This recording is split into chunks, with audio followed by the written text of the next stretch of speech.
Now we'll begin our reading through Leviticus. The first 7 chapters of Leviticus have to do with the sacrifices of Israel. Take one of those and pass it on back, if you will, a comparison of the sacrificial offerings in Leviticus. But I start in Leviticus chapter 2 because it has to do with, on these sheets here, it has to do with the meal and drink offerings. Let's look at these notes here. All sacrifices had to be accompanied with a meal offering and a drink offering. They never just offered an animal. With every sacrifice, they had to bring wine and they had to bring some. It's called a meat offering in chapter 2. That's King James. There's no meat in it. It's like bread, unleavened bread, fine flour. That's why I have a meal offering here instead of what's called in the King James a meat offering in chapter 2. With every sacrifice, you had to have some bread and some wine with it. Number 2, the meal offering is brought by the owner to the priest at the altar. The meal of the meal offering had to include salt. With all thine offerings thou shalt offer salt. The meal offering that is made of flour is never to contain leaven. Now there is one exception to that. But in general, never have leaven. Well, the meal offering, anyway, never has leaven. There is some bread offered that is leavened with the Thanksgiving offering. We can talk about that later. Never is it permitted to burn honey on God's altar. Now, I don't know why, but God had a reason. That's one of those things we can ask God about so that He can show us great and mighty things that we don't know. There's plenty to learn. Here's the law of the meal offerings as we find it in Leviticus 2. The law of uncooked meal as a meal offering. Step 1, the owner brings the uncooked meal for his meal offering. It must consist of fine flour with oil poured on it and with frankincense put on it. Next, before giving his meal offering to the priest at the altar, the owner takes from the meal offering a handful of it so he can eat it. When you brought a sacrifice to God, it was as if you were offering God a meal and He never ate alone. You and the priest eat with it. You bring your meal offering, and on the next page you'll see there's a specific amount for each sacrifice. You bring a meal offering, you got to reach in and get your handful, because that's what you're going to eat with this sacrifice. That's your part of the meal offering with your animal and your wine. The third step, the priest then burns on the altar just a portion of what's left. The remainder of the meal offering is for the high priest and the other priests to eat.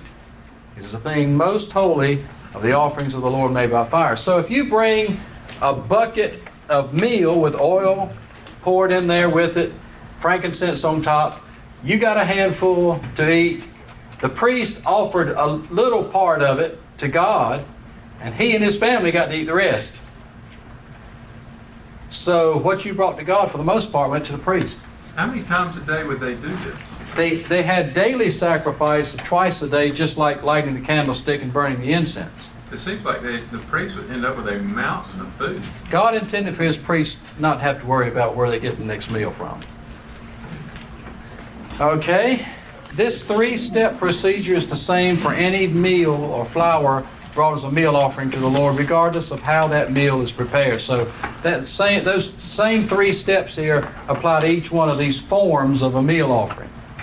Here's the law of meal baked in an oven as a meal offering. If the owner brings meal baked in an oven, it must be in the form of unleavened cakes of fine flour with oil or unleavened wafers anointed with oil. If it's baked in a pan, the owner brings meal baked in a pan, it must be unleavened fine flour mixed with oil. Then he's got to slice the baked meal into pieces. I guess that means cut into slices, and pour oil on the pieces. If it was in a frying pan, if it's fried, the owner brings meal made of fine flour with oil. Just fry it with oil, and they bring it. You take a little bit of it. If you sliced it into pieces, you probably take a piece. The priest takes a piece and puts it on the altar and takes the rest for himself, or whatever portion he would give to the Lord. First fruits from the field, it must be green ears of corn, dried by a fire, full ears beaten out. I guess that means not on the cob, or not on the stem, or whatever it is. The owner must pour oil upon it and put frankincense on it. The priest then burns a portion of the beaten corn on the altar with the oil and the frankincense. If the first fruits were from the vineyard, you can't burn anything from a vineyard on God's altar. The owner simply brings them to the priest. Now, from Numbers 15, here's specific amounts for flour and wine for each animal. For a bull, 3/10 of a deal, and nobody knows what a deal is. And a half a hin, or half a gallon of wine. Ooh, with a bull. Thereabouts, close to a half gallon. Each bull, half a hin of wine. Each ram, a smaller animal, 2/10 deal of flour with 1/3 hin of oil. For each lamb or kid, 1/10 deal of flour with 1/4 of a gallon or so of oil, and then 1/4 of a gallon of wine. Bread, wine, and meat, all at the feast of God, sacrifice of God. Now, chapter 1. Read chapter 1, verse 1, Patsy. Leviticus chapter 1, verse 1. And the Lord called unto Moses and spake unto him out of the congregation, out of the tabernacle of the congregation, saying. Okay, so here are the laws for the sacrifices. Where was Moses? Tim, where was Moses when he received the laws for the sacrifices of Israel? Mount Sinai. Mount Sinai, you go along with that, Kathy Bartow? Yes. Yes? You sure? Where was Moses, Carol, when he got the commandments for the sacrifices of Israel? Mount Sinai, you sure about that? Wendell, you go along with that? I thought we just read it. We just read it that God spoke to him in the tabernacle. Patsy just got it out of her mouth. Now, Moses might have been on Mount Sinai. God was speaking from the tabernacle and hollering up to him, but I don't think so. I think Moses was here because God spoke to him out of the tabernacle. That means the tabernacle had to have been built. And that means after he was on with God up on Mount Sinai, right? So Moses was not on Mount Sinai when he got these sacrifices. No matter what I've told you before, just ignore me. Pay attention to what you're reading. If I ever did tell you that, I don't know if I did or not. But it does say that the Lord spoke to Moses out of the tabernacle of the congregation, saying, and these are the commandments. All right? Verse 2, Patsy. Speak unto the children, and say unto the children of Israel, and say unto them, if any man of you bring an offering unto the Lord, you shall bring your offering of the cattle, even of the herd and of the flock. That's right. A bull or a ram in this case. Clean animals. Animals that were considered to be clean animals later in chapter 11. Bull or ram. In verse 3, we read that it must be a male. There are sacrifices where it's required to be a female. This one has to be a male. I don't know why it has to be a male, and some have to be a female. That's more stuff we don't know. Amen. But God does. Amen. And if we could understand it, we would be very happy. And we would love Jesus more and understand Him better. He must be a male in verse 3, and again in verse 10, without blemish. Amen. Now, why does God have to say without blemish? Well, number one, if he didn't say that, a lot of people would have brought him the trash out of the herd. That's right. They don't realize, human beings many times don't realize that God is, how worthy God is of the best they've got. That's right. And if God didn't say without blemish, they would figure out a way to get rid of their sick animals. That's right. Then his priest would get sick handling them. And the whole thing would fall apart. So those are two of the reasons that he said without blemish. The third reason is the most important. And that is because all of this represents Jesus. That's right. It's pointing to Jesus. And he was offered to God as a lamb without blemish. On the inside. He was Yes. beaten up on the outside. That's If right. he'd have been an Old Testament sacrificial animal, the priest would have said, no way, I'm not having that one. That's right. He's all beaten up and bloodied and cut, bruised. No thanks. But on the inside, where it counts in the New Testament, he was without blemish. Now, suppose you were a poor person and you couldn't afford to offer a bull or a ram. Suppose you didn't own anything. Well, he made provision for that in chapter 1, Right. verses 14 through 17. If you could not offer a bull or a ram, God allowed you to offer doves or young pigeons That's right. as a poor man's offering. All right, now back to verse 3. This sacrifice and all sacrifices had to be of your own free will. No sacrifice, this is Leviticus 1:3. No sacrifice was ever acceptable with God if you were forced to make it.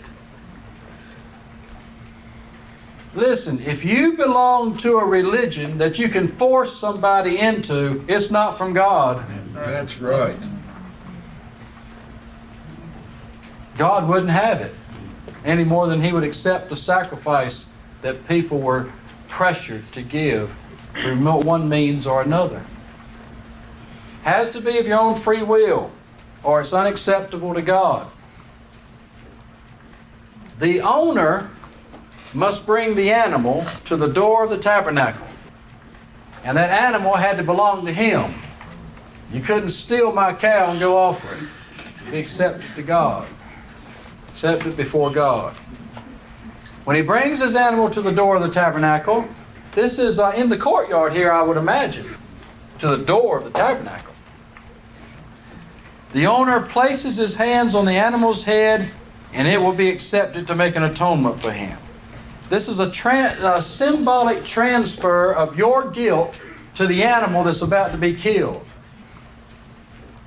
Now, what does that say? Read it out loud, Amanda, verse 5. And he shall kill the bullock before the Lord. And He who.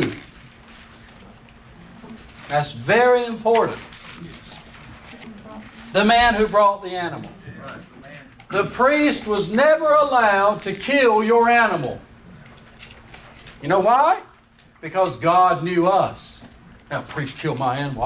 I was there. I wasn't even sure I'd want to do that. And killed that bull. I had something to plow with. You killed your own animal. At that point, the priest had to take over because you couldn't approach the altar of God. Now, you killed the animal north of the altar. Then the priest in 1:5, first having washed, priest washed himself before he went to the altar. Priest washed in the laver, then he approached the altar to sprinkle blood from that bull or that ram all around the altar. The ceremony for the birds necessarily is a little bit different because they're just different shaped animals. And those are given in 14 through 17. We'll stick with this now. Chapter 1, verse 6. The owner skins the animal and cuts the animal into pieces. This is a whole burnt offering. The priest prepared the fire and laid out the wood, and then put the parts, the head and the fat, on the altar. Verse 9, the owner washes the insides and legs of the animal, And then the priest, except for the hide, which he keeps, burns everything on the altar. That's a whole burnt offering. John, the whole burnt offering meant the whole animal was burned? Pretty much. Whole burnt offering. That was for atonement, for sin. Okay. Chapter 3 is a peace offering, which is the kind of offering that you're not forced by sin to make. An offering you make, one form of a peace offering is a thanksgiving offering. Another form of peace offering is when you decide to make a vow to the Lord, maybe a Nazirite vow. This is also called free will offering. That's what the peace offering is. There's no trouble between you and God when you offer it. This is on those pages I gave you, page 4, I think. A cow, a sheep, or goats, could be from the herds or the flocks, either male or female. The rules are relaxed seemingly a tiny bit when it's free will offering, but it still has to be without blemish. Seems as if there's an exception to that. Let's see in chapter 7 when they tell a little bit about that. Yeah, we'll find it later. We'll run up against it. The owner places his hands he brings it by his own free will here north of the sacrifice altar. And there is no lamb on the sacrifice altar crying bye. They're dead before they get there. They do all their crying north of the altar. God is not a cruel God the way some of those other gods in the ancient world were. They brought it here north of the altar, laid his hand on it to transfer whatever. In this case, his thanksgiving or his promise instead of a sin. These weren't offerings made to make atonement because there'd been nothing done wrong. The owner still had to kill the animal. Then the priest sprinkles the blood all around on the altar. The owner kind of dissects this animal and gets certain parts out of the insides. The priest burns the fat, kidneys and caul. There's a burnt offering going on, he puts it on top of it. That's interesting, isn't it? As soon as the burnt offering makes atonement for a person, then a person's peace offering is received. What's a CAUL called? I've had one of my students who did a lot of slaughtering of animals one time tell me there was a clump of something up above the liver. Yes. It's about the same size as the liver, too. Is it? Huh. Yes. It's not fat, is it? No, it's not fat. From what I understand, if you cut into it, it's real bitter. And it'll mess up whatever meat it touches. The priest and the owner share in the meal from a peace offering. If it's a thanksgiving offering, it must all be eaten that same day. Peace offering, other than that, for a vow, it gives you 2 days to eat it. If you eat any on the third day, you can be cut off from the tabernacle forever. You're disqualified from coming into the courtyard. So that's pretty serious crime there. You burn it up if you don't eat it on time. And with a thanksgiving offering, living bread. And this is the next page 5 that I have there. I took the two things you've already seen, whole burnt offering, peace offering, just put them side by side. That's the kind of study I did through this. Now, in chapter 4, sin offering.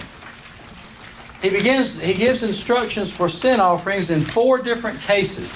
What if the priest sins? Or what if the whole nation finds itself guilty? Or what if just the ruler has done something wrong?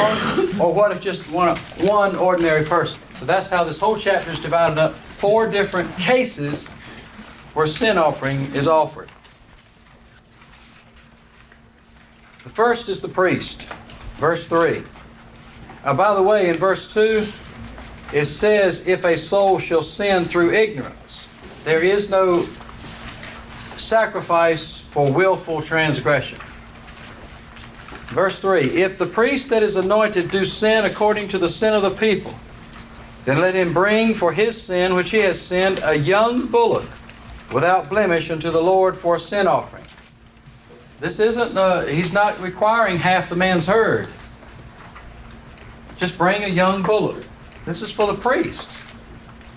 He brings the bullock unto the door of the tabernacle of the congregation before the Lord, and shall lay his hand upon the bullock's head and kill the bullock before the Lord. Kills his own bull. And the priest that is anointed shall take of the bullock's blood and bring it to the tabernacle of the congregation. This is one of the two other times other than the Day of Atonement when blood is brought into here. On that one day of the year where the high priest gets to pass through the veil, he brings blood inside.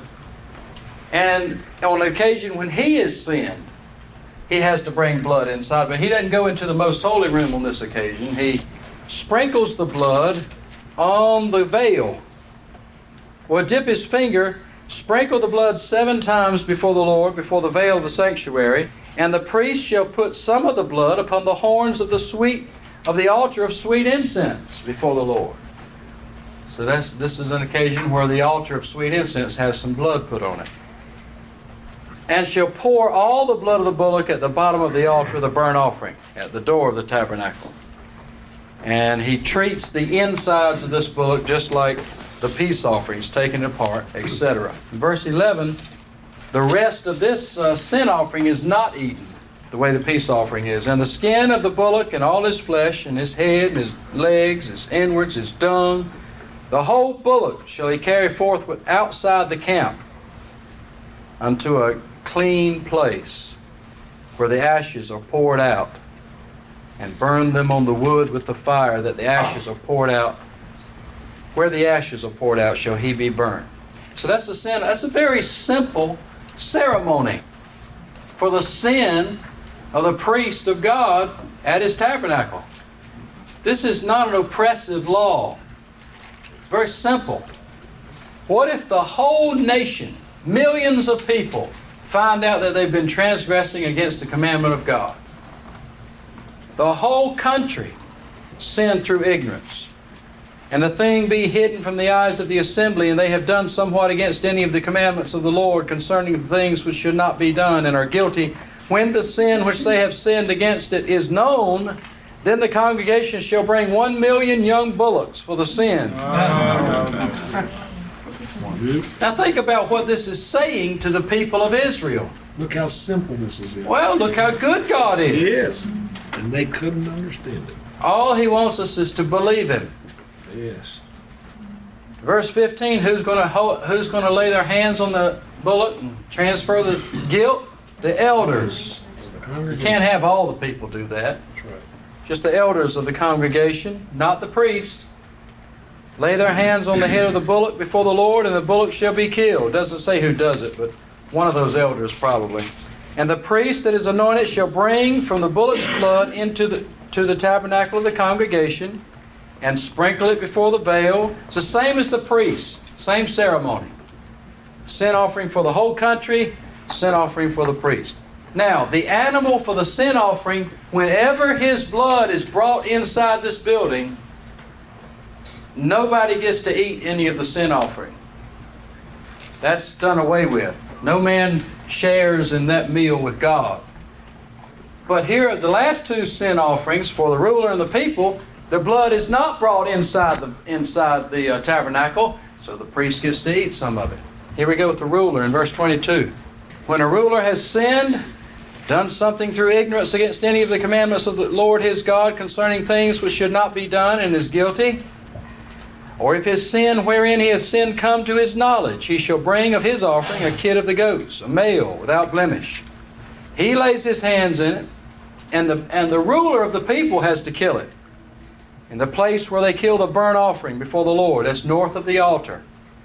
And the priest shall take of the blood of the sin offering on his finger and put it upon the horns of the altar of the burnt offering, not the incense offering, and pour out his blood at the bottom of the altar of the burnt offering. Burn all his fat upon the altar, just like the fat of the sacrifice of the peace offerings. In other words, he gets to eat the rest of it. And the priest shall make atonement for him. And then verse 27, if a regular person finds out he's been doing something wrong. In verse 28, it says at the end of verse 28 that a regular person sin offering is a female without blemish. And he goes through the same process. The horns of the altar, the burnt offering, verse 34. And that takes care of the sin offering. Chapter 5 is a trespass offering. Now, what's the difference between a sin and a trespass offering? I don't know. It appears at first as if a trespass offering is for a lesser crime. You'd have to take something I've always wanted to do and never have had time to do. Take each one of these offerings and study them through the Old Testament and see when they were used. It gives you here some examples of when a trespass offering would be used, so I'm assuming that God's letting them know that they're relatively minor offenses for a trespass offering. He lists some here in chapter 5, verse 1. If a soul sin and hear the voice of cursing or swearing, and is a witness, whether he has seen or just found out about it, if he doesn't tell the authorities, then he shall bear his iniquity. If a soul touch any unclean thing, the carcass of an unclean beast, unclean cattle, unclean creeping things, and it be hidden from him, he shall be unclean and guilty. When he finds out he's not done it right, this is the kind of offering for him. Nor if he touch the uncleanness of a man, whatsoever uncleanness it be. When he knoweth of it, he'll be guilty. In verse 4, if a soul swear, pronouncing with his lips to do evil or to do good, whatsoever it be that a man shall pronounce with an oath, and it be hid from him. And it shall be, when he shall be guilty in one of these things, that he shall confess that he hath sinned in that thing. He shall bring his trespass offering unto the Lord for his sin which he hath sinned, a female from the flock, a lamb or kid of the goats, for a sin offering, and the priest shall make an atonement for him concerning his sin. It doesn't give us any more details about that ceremony until chapter 7, verse 1, and it's very much like the peace offering. Let's go on down. Suppose you're poor. Here's chapter 5, verse 7. Suppose you're too poor to bring a lamb or a goat.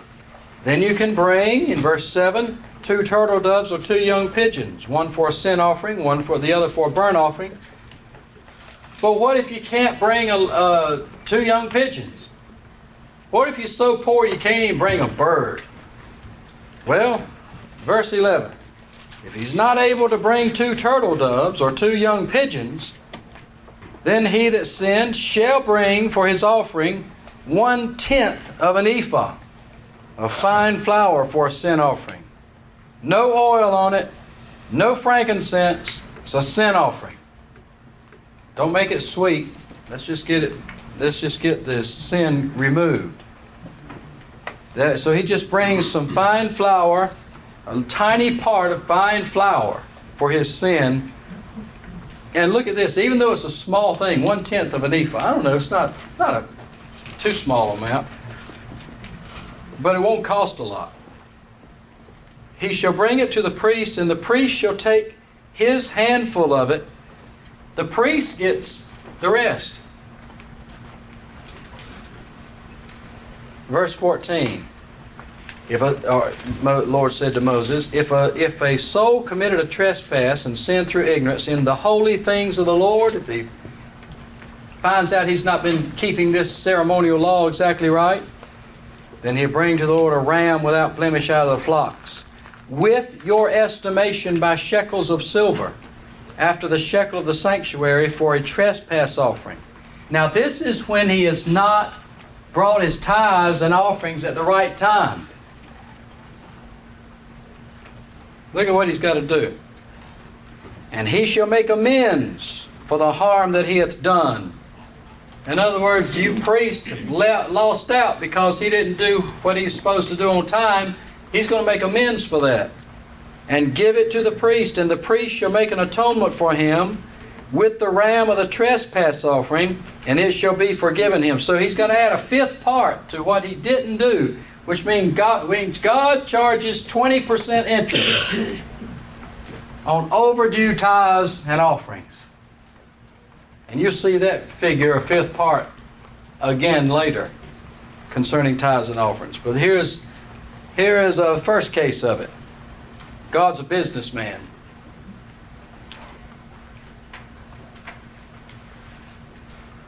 Verse chapter 6. The Lord spoke to Moses. If a soul sin and commit a trespass against the Lord and lie unto his neighbor in that which was entrusted to him to keep, or in fellowship, or promise, or in a thing taken away by violence, or has deceived his neighbor. In other words, this is a nasty guy, just stole something and lied about it, or lied to his neighbor, told him he'd take care of something and didn't. Or have found that which was lost and lies concerning that. I didn't find it. In fact, then later you find it in his backyard.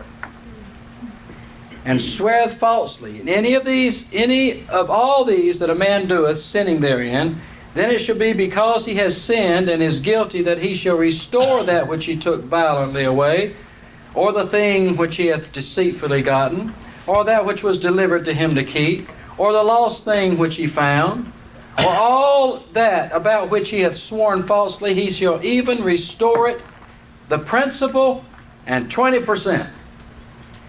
That's just neighbor and neighbor. That's not even the holy things.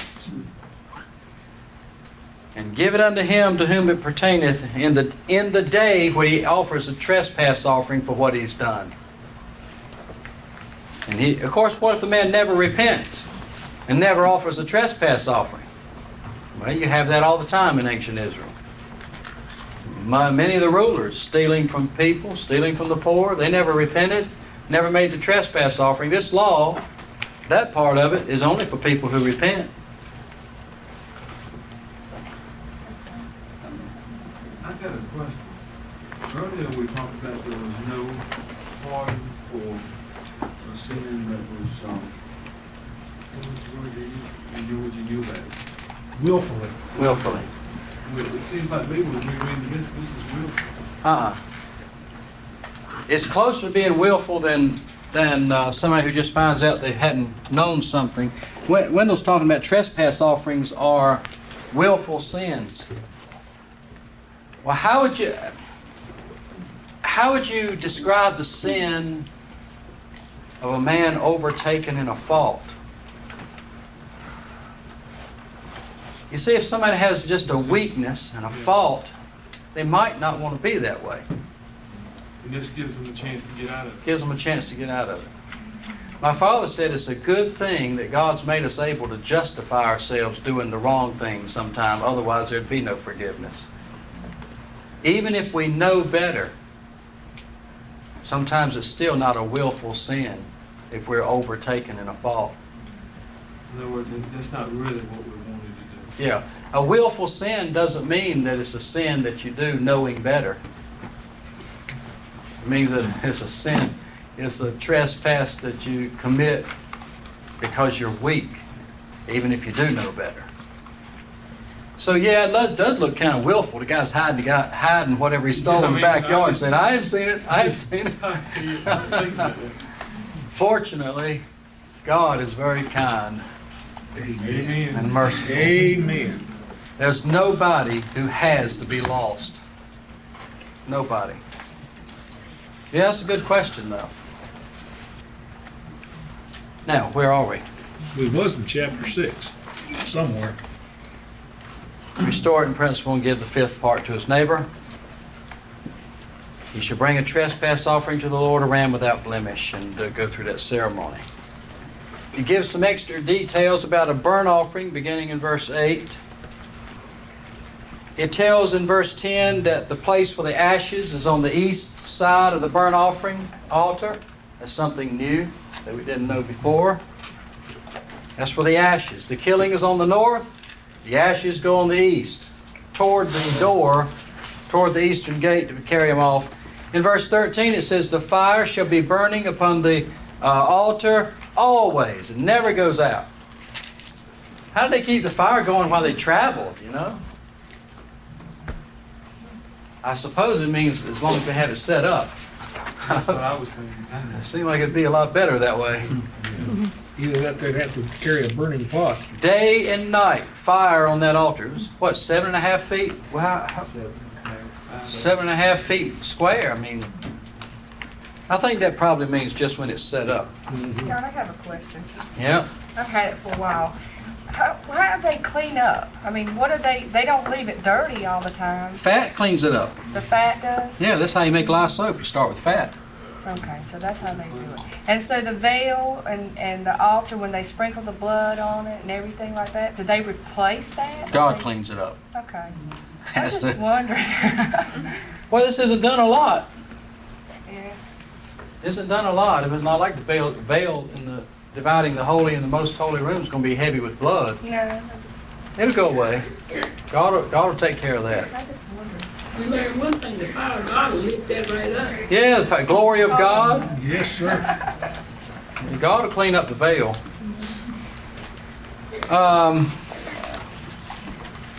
More details about the meal offering starting in verse 14. Some more details about the sin offering beginning in verse 24. Then more about the trespass offering. I don't know why it's not all put together in the same spot, but if you want to know all the details, you have to gather it from several different places. Whichever priest makes the sin offering that can be eaten and the trespass offering, whichever priest does the work gets the food. It's not a share and share alike thing. God never has run a democracy, and His way has never been communism. Whoever works gets paid. Amen. At times, with the society we're living in, it's like we're all guilty because there are people out there without a job. We're all duty bound to give what you've worked for to somebody who's not working. That's the philosophy that's bankrupting a nation. Part of it. More about the meal offering thrown in here, verses 9 and 10. Now it breaks down the peace offerings that we've already been through, the rest of that chapter, or most of that chapter. Verse 27, whatsoever soul it be that eateth any manner of blood, even that soul shall be cut off from his people. Nobody was allowed to drink any kind of blood. Nobody was allowed to eat any of the fat. He tells us that several times. In one place he says, all the fat is the Lord's. Yes. This makes it real plain. More details about the peace offering through the rest of that chapter down to 34 anyway. Chapter 8 is where Moses is told by God how to consecrate Aaron and his sons. We've already been through that. Chapter 9 is when it happens. Aaron and his sons begin their ministry. The Levitical priesthood begins in Leviticus chapter 9. Chapter 10, you read where Nadab and Abihu were killed by God for offering the strange incense. Chapter 11 is the law about unclean animals. Verse 3, these are the animals that could be eaten. Whatever animal parts the hoof and is cloven-footed and chews the cud, among the beasts you shall eat. Those are the rules. If an animal did all three of those, a beast did that, you could eat it. Nevertheless, these you shall not eat of them that chew the cud, or of them that divide the hoof, like the camel. He chews the cud, but his hoof isn't divided. He's unclean. And the coney, I don't know what kind of animal that coney is, something like a little rock animal, brown furry creature. Mine says rock badger, but rock badger, yeah, that's one guess. He chews the cud, but he doesn't divide the hoof. He's unclean. How about this? A rabbit is an unclean animal. Yes, sir. He chews the cud, but he divideth not the hoof. He's unclean. And the swine, he's got a divided hoof, but he doesn't chew the cud. Right. It's got to be both.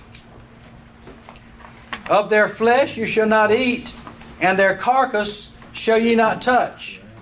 They are unclean to you. Now, Cliff, what would you think about an Israelite who was a pig farmer? Would he be keeping the law? Would he be a good Israelite to have a pig farm? Why? Why would he not be a good Israelite? Yeah, pig was an unclean animal. But why couldn't you raise them to sell pigs to the Gentiles? Gentiles eat them. Really should have been no Gentiles in Canaan land. Well, no, you should. I mean, they had some foreign business. They were supposed to kill all of them. Well, just the ones that were in God's property. Right. But what about the Egyptians and Moabites, Ammonites? Don't you think being a pig farmer might have been a profitable business? They sacrificed them. Yeah, but they still raised an unclean animal. Well, what's wrong with raising an unclean animal? To sell it to unclean people. I see your point of view now.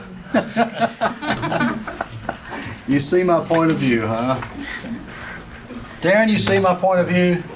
What's wrong with being a pig farmer if you're an Israelite in the Old Testament Israel?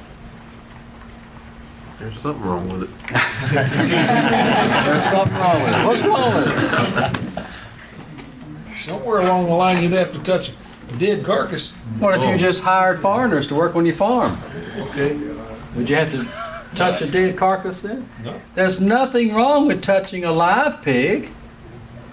You don't become unclean by touching a live pig. What would be wrong with that, Lou? I don't know of anything wrong with it. Darren, you know something wrong with it? Told you, didn't I? Huh? I should know better. I don't know of anything wrong with being a pig farmer in Israel. So, the pig's unclean. You're not supposed to touch their dead carcass or eat their flesh. But you could raise them, couldn't you, Cliff? Mm-hmm. Yeah. Just don't touch them when they're dead. Yes, don't touch them when they're dead. And don't eat it. Now, about fish, in verse 9, these shall ye eat of all that are in the water, whatsoever has fins and scales. Rivers, lakes, seas, you can eat it. If they have fins but no scales, they're unclean. Scales, no fins, they're unclean. Fins and scales, they're an abomination unto you. Verse 11, you don't eat their flesh, and their carcasses don't touch. Verse 13, birds. He couldn't come up with a class of birds that were clean or unclean, so they named every one that was unclean. Most of them are flesh-eating birds, right? Mm-hmm. Birds of prey. Verse 20, creeping thing, fowls that creep going upon all four. What kind of fowls would creep or go upon all four? Are an abomination unto you. These ye may eat of every flying, creeping thing that goes on all four, which have legs above their feet, long legs, like the locusts. And look, the beetle is clean, so, you know, we can eat beetles now. And the grasshopper. Rabbit's unclean, beetle's clean. All other flying, creeping things shall be an abomination unto you. And for these ye shall be unclean. Whosoever toucheth the carcass of them shall be unclean until the sun goes down. Verse 27, whatsoever goes on his paws among all manner of beasts that go on all four, they're unclean. It's cats, dogs, bears, whatever has paws walks around. It's unclean. Verse 29, these also are unclean. They creep upon the earth, the weasel, the mouse, the tortoise, the ferret, chameleon, lizard, snail, the mole. They're unclean. Don't eat them. And don't touch them. Verse 32 now. And upon whatsoever any of them when they are dead doth fall, it shall be unclean. Whether it be any vessel of wood or raiment or skin or sack, whatsoever vessel it be, wherein any work is done, it must be put into water, and it shall be unclean until even. Soak it in water, so shall it be clean. And every earthen vessel whereunto any of them falleth, whatsoever is in it shall be unclean, and ye shall break it. How about that? If you had a clay pot there and one of those unclean creeping things fell in it, you had to smash it. It was unclean. And of all meat which may be eaten, that on which such water cometh shall be unclean. And all drink that may be drunk in every such vessel that one of these things, dead things, falls into shall be unclean. And everything whereupon any part of their carcass falleth shall be unclean.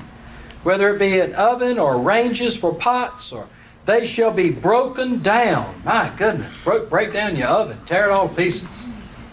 Smash it. For they are unclean, they shall be unclean to you. Nevertheless, a fountain or a pit wherein is a whole lot of water, will still be clean. But that water which is touching their carcass itself shall be unclean. So God's not going to shut down a whole city because one little unclean animal fell in the water supply. And if any part of their carcass fall upon any sowing seed, which is to be sown, it's still clean. But if any water touch that seed that it fell on, it's going to be unclean. This is a long time before people knew about germs. But God knew about germs. People didn't know about bacteria. God knew about bacteria. And if any beast of which you may eat die, he that toucheth the carcass shall be unclean. So if an animal got a disease, you didn't know about it, but your clean animal just dies because he's eaten up inside with cancer, don't eat it. Any animal that died a natural death by disease or anything else, killed by another animal, any animal that you didn't kill or another human being didn't kill was unclean. You could not eat it. Well, that makes sense, doesn't it? You ever cut open an animal that was eaten up by cancer? I have. Went out hunting one day and got a bunch of squirrels, and one of them was, you cut them open to clean them out, and the organs are different colors, pretty colors, some of them. I opened this one up, and it smelled like an old garbage can, and everything inside of him was a light chocolatey brown. Oh, man. I've done that with a rabbit. Have you? Yes. He would have been dead anyway before Yeah. too long. And if you find an animal like that you could eat, a clean animal, a cow or something, God is saying do not eat it if you didn't kill it. Not healthy, not clean. He didn't go into the health part of it. He just said, not clean. Leave it alone. Verse 39, if any beast of which you may eat die, he that toucheth the carcass thereof shall be unclean to even, and he that eateth of the carcass of it. Look at this, not any great penalty for this, is it? Eating a clean animal. Shall wash his clothes and be unclean till the evening. He also that carries the carcass of it shall wash his clothes and be unclean until the evening. Every creeping thing that creepeth upon the earth shall be an abomination. Don't eat it. Don't eat a worm. Don't eat a caterpillar. Don't eat a centipede. Whatsoever goeth upon the belly, and whatsoever goeth upon all four, or whatsoever has more feet, among all creeping things that creepeth upon the earth, you shall not eat. They're an abomination. If you eat them, you make yourself an abomination. Verse 44, for I am the Lord your God, ye shall therefore sanctify yourselves, and ye shall be holy. For I am holy. Neither shall ye defile yourselves with any manner of creeping thing that creepeth upon the earth. For I am the Lord that bringeth you up out of the land of Egypt to be your God. You shall therefore be holy, for I am holy. This is the law of the beast, and of the fowl, and of every living creature that moveth in the waters, and of every creature that creepeth upon the earth, to make a difference between the unclean and the clean, and between the beast that may be eaten and the beast that may not be eaten. Chapter 12 has to do with the woman going through a ceremonial cleansing ritual after childbirth. If she bears a son, in verse 3, on the 8th day, The flesh of his foreskin shall be circumcised. She shall then continue to go through this purifying time for 33 days. Touch nothing holy. Don't come to the sanctuary. But if she bear a little girl, then she's unclean 2 weeks instead of the 1 week after the boy. See, 1 week the mother is considered unclean. On the 8th day, the baby is circumcised. With a little girl, 2 weeks after her separation, and she shall continue in the blood of her purifying 66 days instead of 33.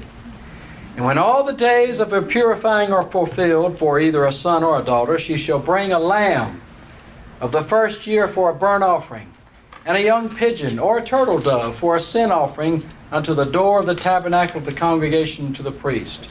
And then he'll offer it for her to make an atonement. Verse 8, if she's not able to bring a lamb, then she shall bring 2 turtle doves or 2 young pigeons, one for a burnt offering, one for a sin offering. Now, in chapter 13, God told the priest how to determine whether something was leprosy or something was not. Whether something was a boil without a leprosy in it or a boil with leprosy in it. In verse 2, for example, the man shall have a skin, have in the skin of his flesh a rising, a scab or bright spot, and it be in the skin of his flesh like the plague of leprosy. Then he shall be brought unto Aaron the priest, or unto one of his sons the priests, and the priest shall look on the plague in the skin of the flesh. When the hair in the plague is turned white, and the plague obviously is deeper than the skin of his flesh, it is leprosy. And the priest shall look on him and pronounce him unclean. If the bright spot be white in the skin of his flesh, and is obviously not deeper than the skin, and the hair thereof be not turned white, then the priest shall just close him up for 7 days by himself. At the end of that week, he'll look again. If the plague in his sight be at a stay, and the plague spread not in the skin, then the priest shall shut him up 7 days more. And at the end of that week, he comes and looks at it again, and if the plague be somewhat dark, and the plague spread not in the skin, the priest shall pronounce him clean. It was but a scab. And he shall wash his clothes and be clean. And that's how it goes through this whole chapter. Whether it's in a boil or a cut or a wound or a scab or a burning. And in case some people had some skin blemishes, verse 38, if a man also or a woman have in the skin of their flesh bright spots, even white bright spots, then the priest shall look, and behold, if the bright spots in the skin of their flesh be darkish white, it's just a freckle. He's clean. You know, that priest's job was something else, wasn't it? Yes. I mean, he had to be... This is like a doctor, part doctor here. He's going to, in the next chapter, he has to be a house inspector and a garment inspector. One thing, he had the Lord with him to help him. Well, the Lord told him what to look for. Yes, sir. Told him exactly what to do. And the man whose hair has fallen off his head, he's just bald. He's clean. Well, some people would say, what if his half fallen off? So God goes on. He that hath his hair fallen off from the part of his head toward his face, he is forehead bald. He's clean. Well, somebody say, what about the back end? If there be a bald head or bald forehead or white reddish source of leprosy. Some people said, somebody said that if you go bald in the back part of your head, some people think they're debonair. Oh, yeah? And other people think if you start going bald here, you're a thinker. I think that if they meet, you just think you're debonair. And I think if they meet your bald head. But you're clean. But you're clean. Right.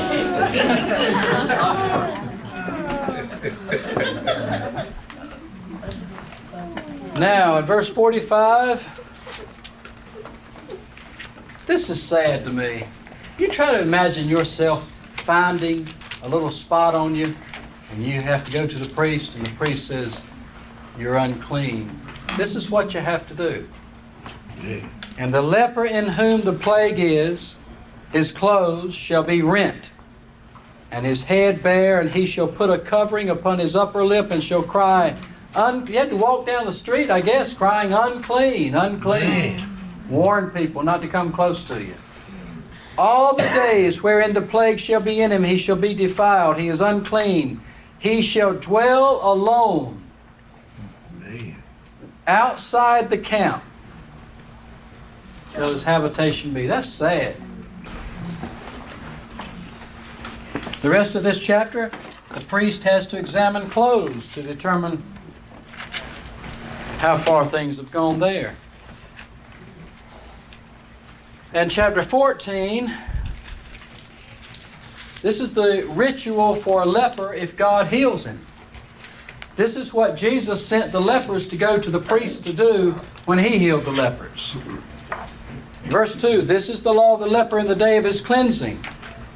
He shall be brought unto the priest.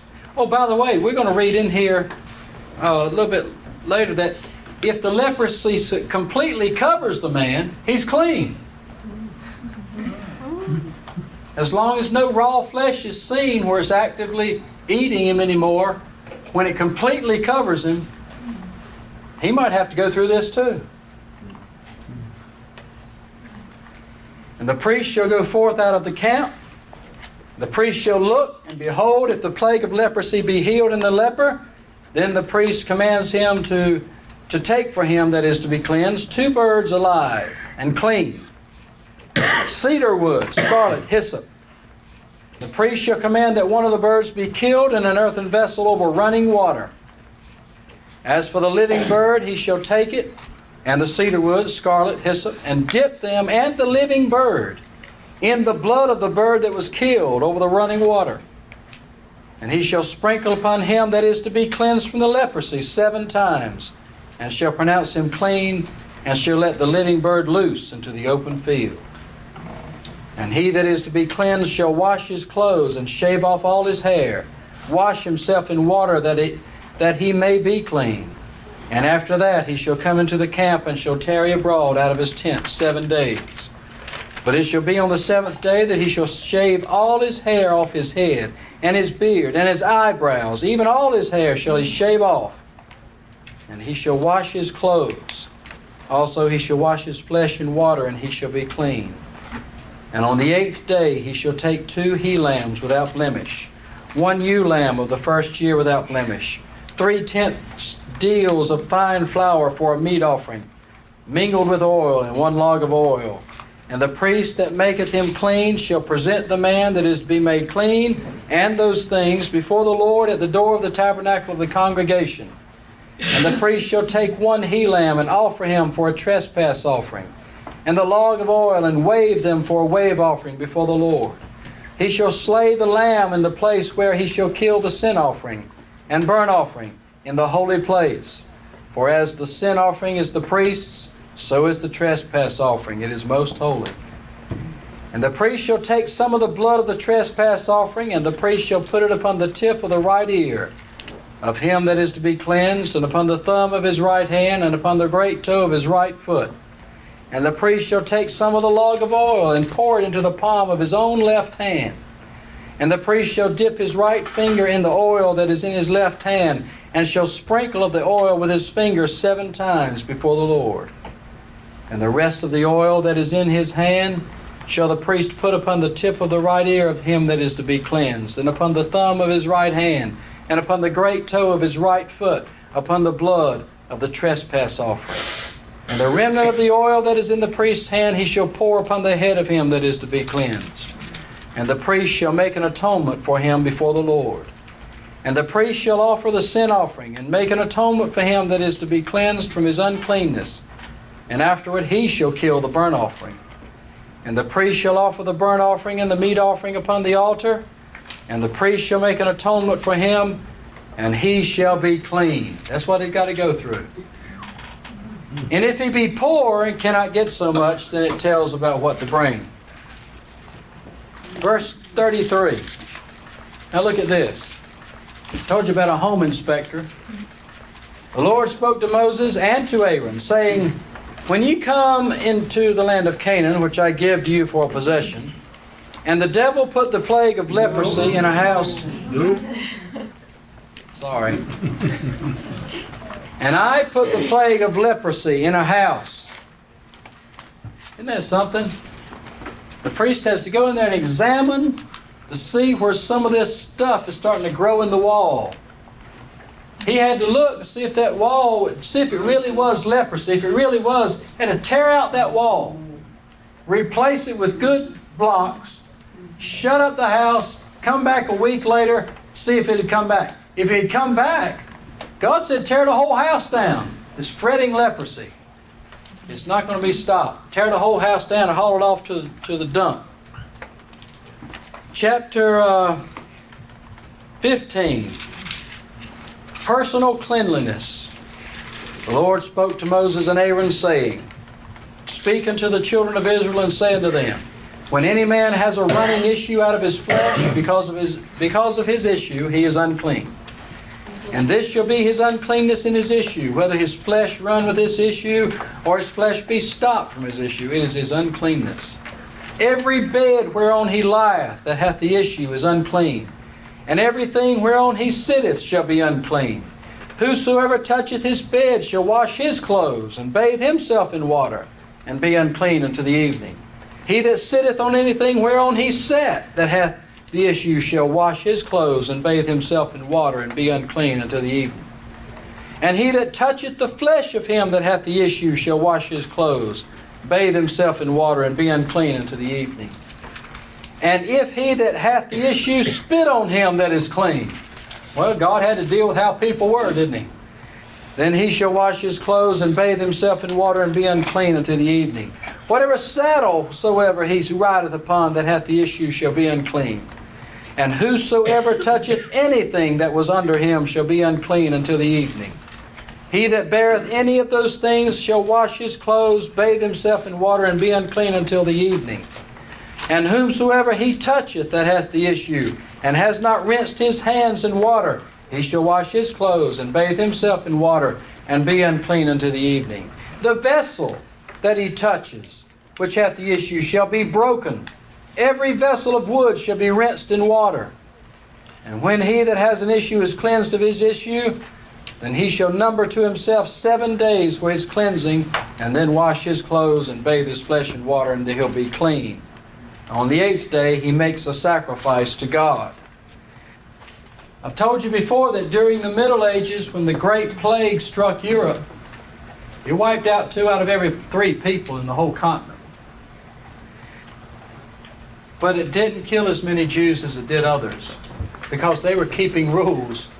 They didn't know any more about germs than the rest of the people, but they were keeping sanitary rules that God had given them, more than the Gentiles did. If a woman have an issue, it goes on in verse 19 talking about that. About clean and unclean in a woman's cycle. Verse 24, if any man lie with her at all, and her flowers be upon him, he shall be unclean 7 days. And all the bed whereon he lieth shall be unclean.